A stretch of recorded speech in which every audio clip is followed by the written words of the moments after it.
it's nice to talk to you after such a long time. And I have been thinking of actually talking to you, and especially what is happening right now all over the world, and how retail industry is getting quite a bit impacted. You have been in IBM for more than 20 years, and as the partner in IBM and handling retail clients across US, Europe, ASEAN, and India.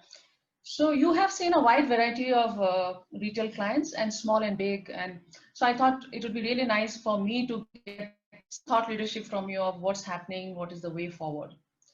And while retail industry is badly impacted, in this recent times, and most of the revenue that is coming from the retail companies are now through e-commerce platform. So according to you, what are the steps that companies need to take? Number one, to grow clients, new clients, and number two, to retain the existing clients. Yeah. Hey, thanks, Paramita, for inviting me for this conversation. Happy to connect back after many years, and a pleasure talking to you. And I sit at a good vantage point to see, what's happening across the world, and I think it gives that unique seat on the table to see what's happening all the way from Australia to the Americas, right? And how we are seeing, while there are a lot of commonalities that we see in the world of retail, I think the nuances also vary by geography and formats and categories of customers in different aspects of retail. I would say the pandemic definitely has been a leveler, right? It's almost leveled the playing field across a lot of different retailers globally and across many industries also, actually.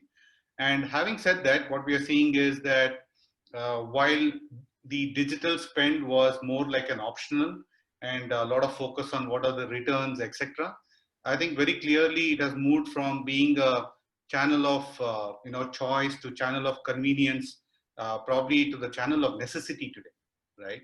And I think given that scenario, I think we are finding that a lot of retailers across the globe are dealing with different levels of maturity in that space, right?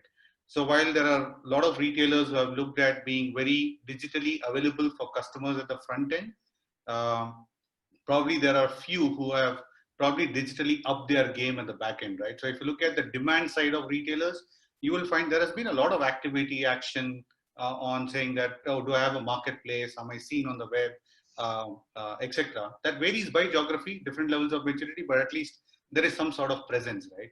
And then from presence is that transaction capability at the front end, right? Number one.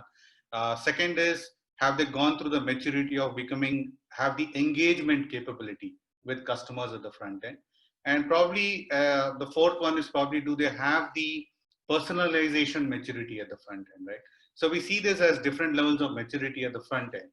And while we see that there is a large gap, while the demand side of being online digital customer is being addressed, I think there is a lot more gap at the back end of the fulfillment side of being digital at the back end. And the customer is digital, and I think in the world of retail, you can start with digital, but the experience the customer gets at the end of the day is a physical experience of the product or the delivery at home, right? So, and I think the challenge becomes even more in retail because you have to traverse the digital technology into actually converting into the physicality of fulfillment and experience, right? So it's not one against the other. I think the gap has to be bridged about taking digital all the way to physical and physical experience back into the digital world.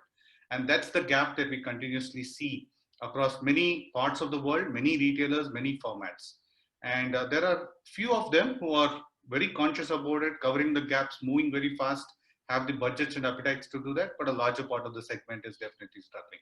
But yes, there is attention, there is keenness to address that problem. Some of the things are really very deep and profound that you talked about right now. For example, you spoke about the commonality and the variation across geographies and kind of retailers. And so true that pandemic has become a leveler. I was talking to somebody else, and so this leader mentioned that everybody has come to zero now and you start from afresh. So you look at it as a challenge or you look at it as an opportunity. So you are echoing the same thing. Very well said. And yeah, actually, like you said, that retailers are now moving from a channel of choice to channel of necessity, and the balance between digital and physical and personal. Yeah, I mean, you are bang on. And I think what you're saying right now is actually going to give a lot of ideas of even for the retailers to see how they can do things differently. Now, my next question to you, everybody seems to be talking about artificial intelligence, right? And machine learning. So can you give me some examples where the companies are using AI and ML and how companies can leverage AI and ML in their business? Sure, I think that's a great question, Paramita. I think a lot of technology usually goes through the hype cycle, right? And I think in today's IT world, we see hype so fast, we see dilution so fast, and then finally we see, every technology finally finds its space and value, right?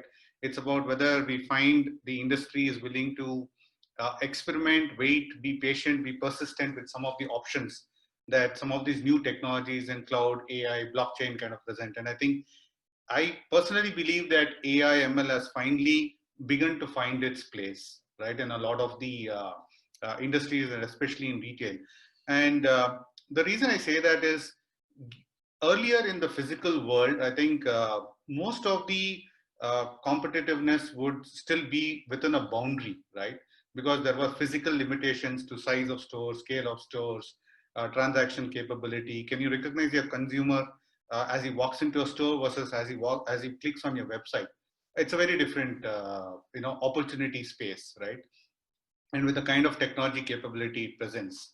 But having said that, I think the digital world has probably opened up the avenues in retail to basically say, I can probably be limited only by my imagination today of what I can do, right, for my customers, number one.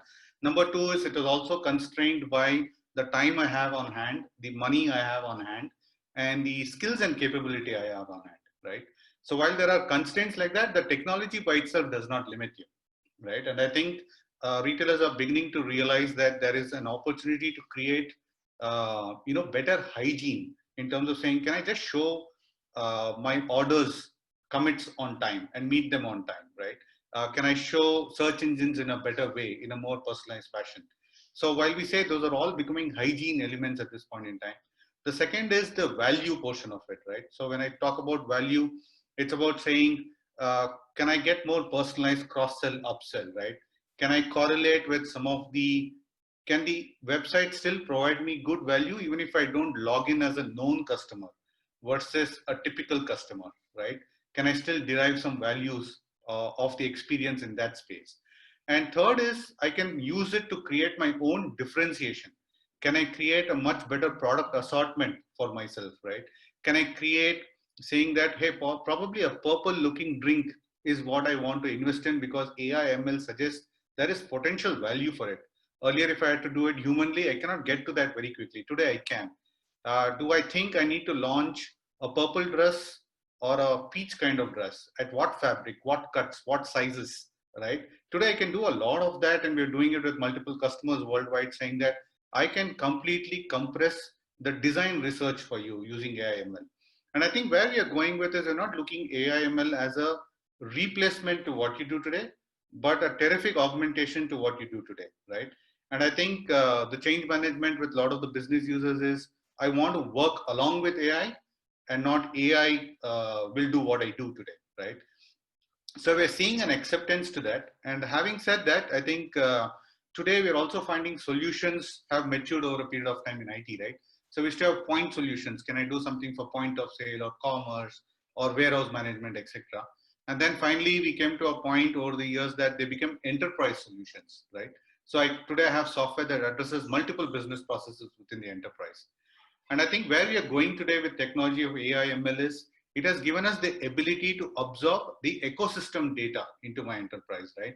And what I mean by ecosystem is today I think AI ML helps me go into the fourth quadrant, like we say, right? It is, I don't know what I don't know. I know there is value, but I don't know how much, how fast, how expensive is it, right? But I'm able to bring in a lot of the unstructured data, unorganized data. It could be through unstructured text, it could be through voice, it could be through vision, but I have the ability to crawl and what data I need to get in, right? I have the ability to crawl, bring the relevant portions into my enterprise for digestion. And then once I do that digestion, I can use it for consumption, right? And I think that's why we are seeing AI ML being used, and it can be used across your digital front ends, it could be used in supply chain, it could be used in operations, right? And I think the biggest struggle we see within a lot of retailers is not that they don't understand the potential of AI/ML, but the ability to say, how much do I spend? Where do I spend? When will I see the return on Yeah. investment? What will my ROI look like? I think those are questions to be asked. And I think we are seeing models in the organizations and IT firms today that are saying, let's pick up the bits and then let's start framing the puzzle together. And I think it's that appetite and interest that needs to be consistent within the organization. And we're seeing some clients are able to, or some retailers in the market are able to pick it up. Yeah, you are absolutely right. And uh, again, you are very to the point, and every word that you're speaking, Shashank, is like it has got so much of weight and so much of value.